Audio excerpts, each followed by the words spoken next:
Welcome back. The race for the White House. President Trump and Joe Biden head for a multi-state push in the Midwest today. With just 4 days to go before Election Day, a new national poll from USA Today and Suffolk University shows Joe Biden leading President Trump by 8 points. Joining me right now is the assistant to the president and White House Communications Director, Alyssa Farah. Alyssa, good to see you this morning. Thanks very much for joining us. I know that the polls were wrong in 2016.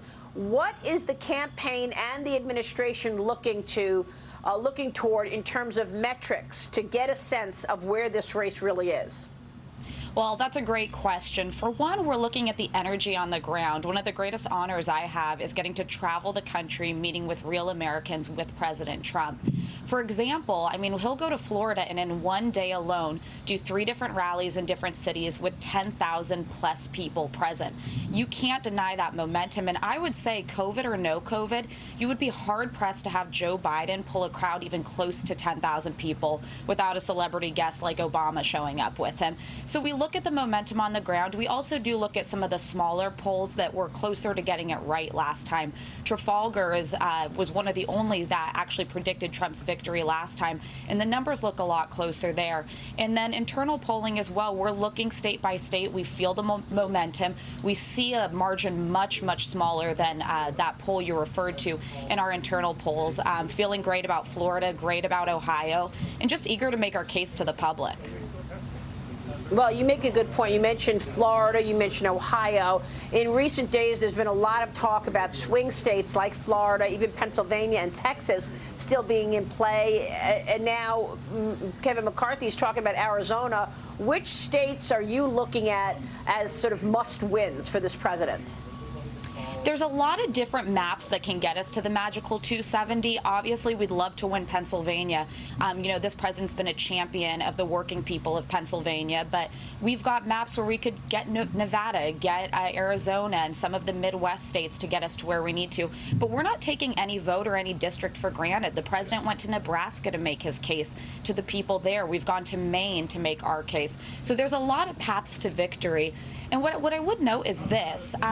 President Trump is actually fighting for votes. He's actually out there making his case of his economic record. Joe Biden, I mean, this is probably the least a presidential candidate has been visible in the final stretch of a campaign. And I think the American people see that. They want a fighter. Yeah, but what about the fact that 70 million people have already voted, Alyssa, and they may very well have voted before the bombshell news came out about Hunter Biden and all his dealings with companies across the world. So we don't know where that's going to play in all of this. And then there's the whole idea that if President Trump does win a second term, it will be contested. A federal appeals court ruled that Minnesota's plan to count absentee ballots received after Election Day was likely unconstitutional. The court wants the state to separate late arriving ballots while more litigation takes place. But then, of course, there are other areas that they're going to wait until November 6th, even November 9th, to actually know who's the winner here. What are you expecting on election night and after the election? How long is it going to take to understand who the winner is? Do you guys have the infrastructure in place to ensure that there's no hanky-panky going on?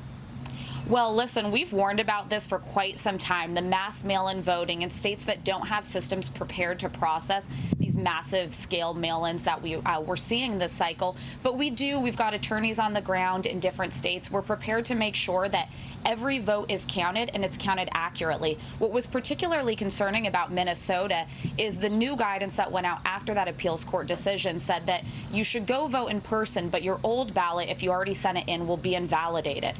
Well, that doesn't sound like a very smooth process or something we can have a lot of confidence in.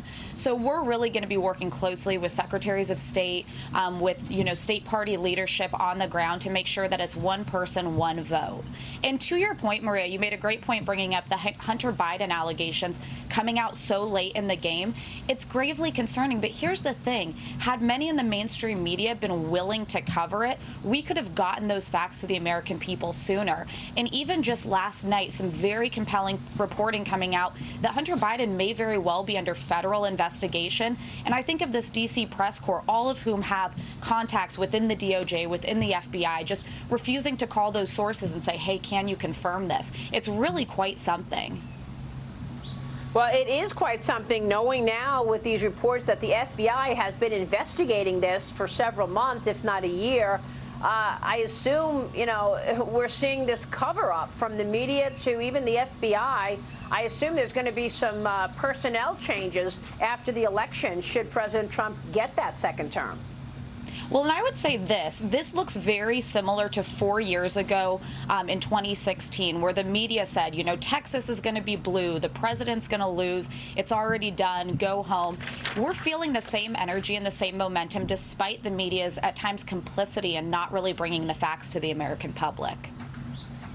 All right, we will leave it there. Alyssa, it's good to see you this morning. Thanks very much. We'll be following Thanks, it. Maria. Alyssa Farah at the White House this morning.